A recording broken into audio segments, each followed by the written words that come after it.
Z vstopom v novo sezono Odstiran v Narodni galeriji obeležujemo 200-letnico rojstva Janeza Wolfa, ki spada med osrednje slikarje 19.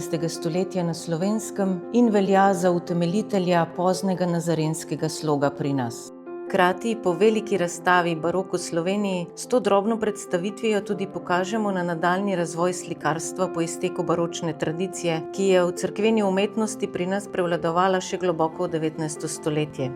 Wolf je s svojim nastopom to kontinuiteto odločno prekinil. Vzpostavil je nov slogovni temelj cerkvene umetnosti, ponovno uveljavil monumentalno stensko slikarstvo, s svojim pedagoškim delom pa je odločilno zaznamoval tudi razvoj slovenskega slikarstva proti realizmu. Na Odstiranih predstavljamo neogotsko oblikovana manjša tridelna oltarja, ki sta pravkar prišla iz naše restavratorske delavnice. Triptih Marije z otrokom je Wolf naslikal že v študijski dobi v Benetkah.